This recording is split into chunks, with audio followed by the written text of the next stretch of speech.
Har'i guyyaa ayyaana yaadannoo qulqulluu Gabreelidha. Eebbisaa fi araarsummaan isaa hunduma kiristaanaarra oolee kan bule haa ta'uun bara baraatti. Ameen. Maqaa Abbaa, maqaa Ilmaa, maqaa Qulqulluu Waaqa tokkoo. Ameen. Gaafa guyyaa 19. Har'i guyyaa ayyaana yaadannoo qulqulluu Gabreelidha. Eebbisaa fi araarsummaan isaa hunduma kiristaanaarra oolee kan bule haa ta'uun bara baraatti. Ameen. Ergamaa qulqulluu Gabri'eel. Gabri'eel jechuun ilma Waaqayyoo kan fakkaatu gooftaa fi tajaajilaa jechuudha. Icciitii waloomaa Waaqni nama ta'ee namnis Waaqa ta'e jedhus qaba.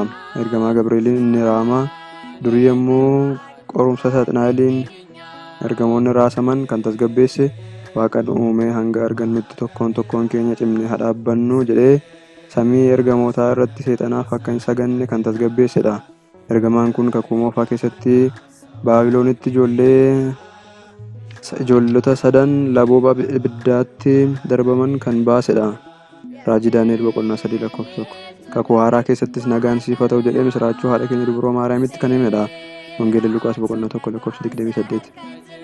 Ergamaan kun lubni Zakkaariyaas dubbii isaa amanuu didnaan kan afaan lubichaa duuchuun yookiin cufuun adabedha. Wangeela Luqaas boqonnaa 1:20. Ergamaan kun dinqiif gargaarsisaas namoota faana yeroo hundaa kan jiraatudha. Ergamaan kun fuula Waaqayyoo dura kan dhaabbatudha.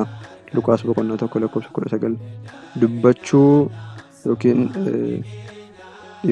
dhaabbachuu jechuun ergamuuf nuuf kadhachuuf ija Waaqayyoo keessa kan ilaaludha.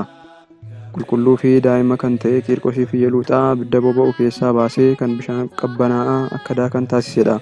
Dirsaana Gabri'eel irraa ni arganna. Ayyaanota gurguddoo qulqulluu Gabri'eel keessaa kan muddee 19 fi adoolessa 19 haala adda ta'een kabajamu. Muddee 19 kan yaadataman seenaa Anaaniyaa, Azaariyaa fi Misaa'eliin kan wal qabatudha. Nabukadnetsoor abbaa isaanii Iyyaaqeem waliin booji'ee masaraa isaa keessatti guddisee kan isaan barsiise. Isaan namoota masaraa keessatti coomaa fi daadhii isaanii fidaniin midhaan dheedhii fi bishaan qofa nuuf fidii kana nyaannu jedhaniini.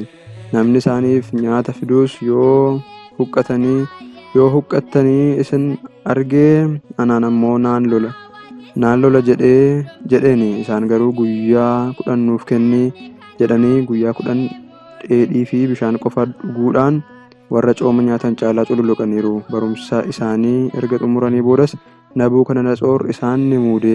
Nabukadnetsoor waaqa arkee warqee irraa hojjetame dhaabee warri bulchiinsa isaa jala jiran hundi akka sagadaniif labsiidhaan ajajeeni. Ijoolleen sadan kun garuu waaqa arkee harka namaatiin tolfameef hin sagannu jedhanii didanii. Mootichis kana yommuu dhaga'u isaan waamee akka waaqa arkee inni dhaabeef sagadan akeekachiise. Yoo akkas gochuu baattan garuu kan harka isaatii isaan baasu akka hin jirre isaanitti hime. Isaan garuu Waaqni nuyi waaqeffannu abidda laboobaa kana keessaa nu baasuu danda'a. Harka kee irraayis nu baraara. Kanaaf hin sagannu jedhaniini. Innis abidda laboobaa nama sodaachisu keessatti akka darbataman taasise. Qulqulluu Gabri'eel garuu battala sana bu'ee muka fannootiin abiddicha yommuu tuqu abiddichi ni dhaame. Uffata isaanii irrayyuu hin buune. Isaan abidda laboobaa keessaa Waaqayyo waan isaan baraareef sagalee isaanii ol kaasanii Waaqayyoon galateeffatu ture. Nabukadnetzooris yommuu isaan galateeffatan sagalee isaanii dhaga'ee daddafee ka'ee kan abiddatti darbine namoota 3 hin turre. Amma garuu namoonni 4 yommuu abidda keessa deddeebi'an nan arga. Homtuu isaan hin tuqne. Inni 4ffaan kun ilma Waaqayyoo fakkaata jedhee kottaa ba'aa jedheeniira. Isaanis fayyuma isaanii ni ba'anii. Innis Waaqayyoof ni sagade. Waaqayyo isaaniittis ni amane. Maqaan ijoollee kana sadanii inni biraas Siidiraaq, Misaaqii fi Abdinaagoo jedhamu. Raajii Daani'el boqonnaa 3:22. Qulqulluu Gabri'eel adoolessa 19 haala addaatiin ni yaadatama. Kunis qulqulluu Gabri'eel daa'ima kan ta'e Qiirqosii fi haadha isaa Yeluuxaa guyyaa abidda keessaa baasedha. Qulqulluu Qiirqos biyyi isaa Room Angebenaay yoo ta'u abbaan isaa Qozmoos haati isaa immoo Yeluuxaa jedhamti. Bara Diyoqilxaanoos mootii ta'ee biyya bulchaa turetti labsii manni kiristaanaa haa cufamu, manni waaqarkee haa banamu jedhuu baase. Kunis bara 303 yoo ta'u yeroo kana kiristaanonni hedduun kan ajjeefaman, gariin ammoo kan biyyaa baqatanidha. Iyaluuxaanis ilma ishee waggaa 3 qabattee biyya Iqooniyoon jedhamtutti baqatte. Kan biyya isheen itti baqatte bulchaa ture immoo Illeskindiroos jedhama. Illeskindiroosis Iyaluuxaadhaan Waaqayyo dhiisiitii xaawotiitti buli jedheeni. Isheen garuu ija osoo qabuu kan hin argine, gurras osoo qabuu kan hin dhageenye, atumti harka keetiin kan tolchite, ani waaqolii namni harkaan tolcheef hin sagadu jetteeni. Yoo waaqa harkeef sagaduu didde immoo seefiidhaan morma kee irraa murra jedheeni.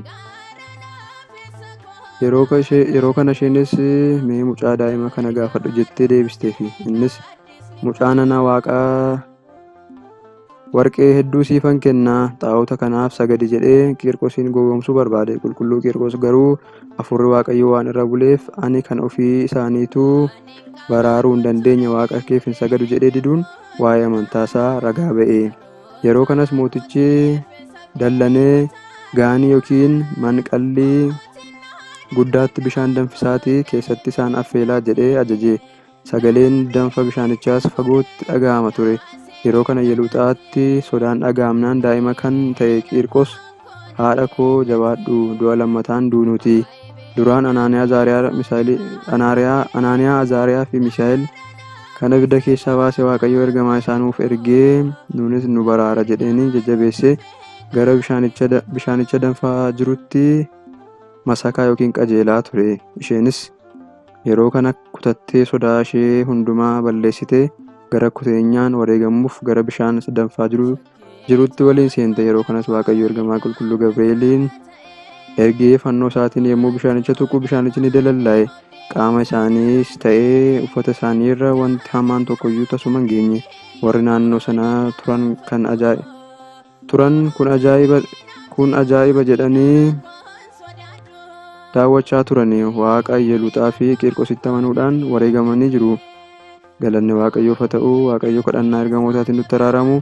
Sugni ergamaa qulqulluu Gabri'eelis nu waliin haa ta'u. Hanga bara baraatti ameen. Galanni Waaqayyoof, haadha isaa dubroo Maariyaamiif, ulfaataa fannoo isaatiif hanga bara baraatti haa ta'u. Ameen.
ገብርኤል ማርያም